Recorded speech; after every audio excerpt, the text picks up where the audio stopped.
Hello guys, welcome to our channel. Today we are going to discuss about transpose function in NumPy, how it works in 1D, 2D and 3D array. So first of all, let's discuss what is transpose function. So transpose function is to use to convert row into columns, or we can say there are two rows and three columns. So if we do transpose operation on that, it will convert into three rows and two columns. So it will convert rows into column and vice versa. So let's understand by using of example. So first of all, let's create 1D array. So first of all, we have to import NumPy library by using of import NumPy as np.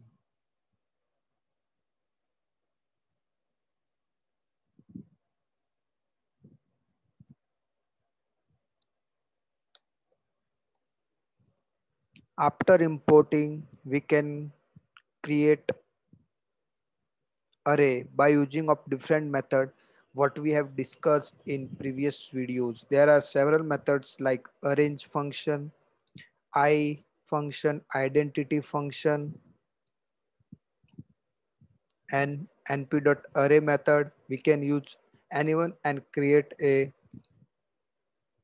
array. So here we are trying to create a array by using of arrange function. So let's create.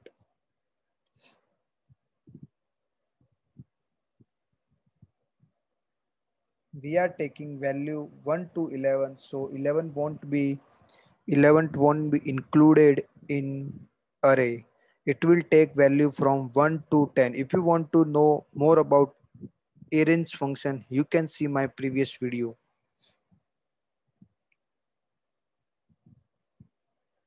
If you want to find a shape of this array, you can use shape method, which is the attributes of an array.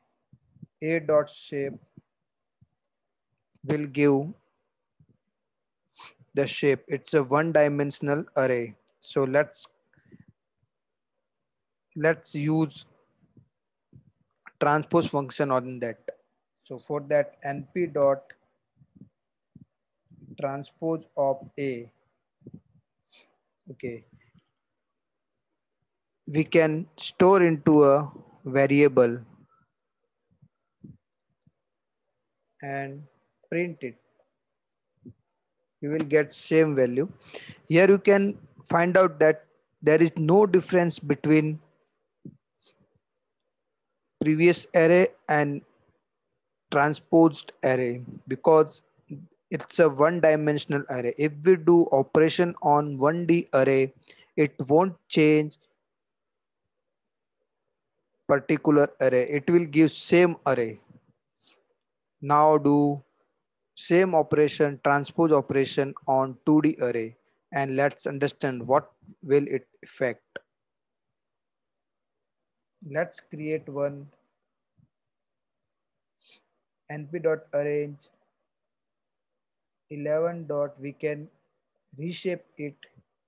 1 to 10 means 1 to 11, sorry, 1 to 11 means it is taking value from 1 to 10. So there are 10 values, so we have to give multiple of 10 in reshape function. I have discussed about the reshape function in my previous video. If you have any doubt, you can check. In reshape function there are 10 values, so according to we can give 5 comma 2, 10 comma 1, 1 comma 10, 2 comma 5, multiple of 10. It will convert into 2D array. Here you can see it's a 2D array. 1 2 3 4 5 6 7 8 9 10.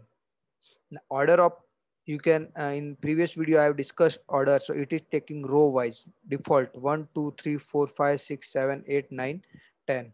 Now if you want to convert into or transpose it, we have to store on, we want to store in some variable d, and if you want to transpose it, we can use transpose function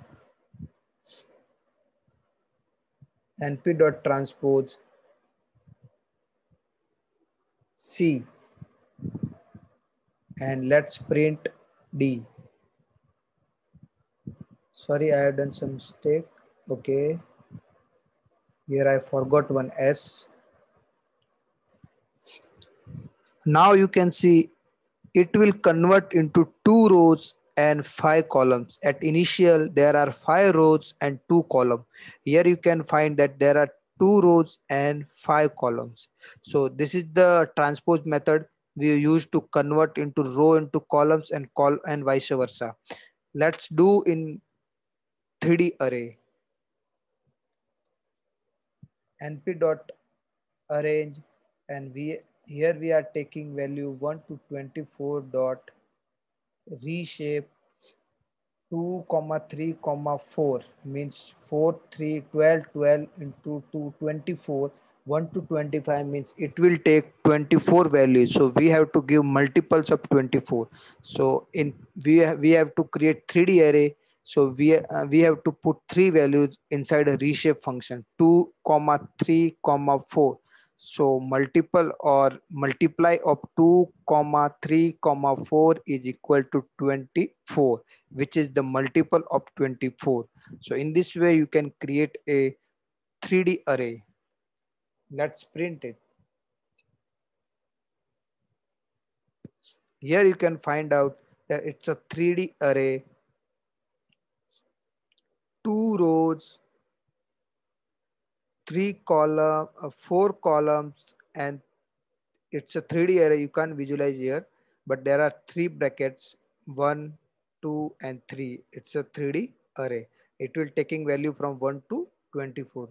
Now let's convert it, or here you can find a shape also, e dot shape. Here you can find out the 2 comma 3 comma 4. Now let's transpose it, np dot transpose e,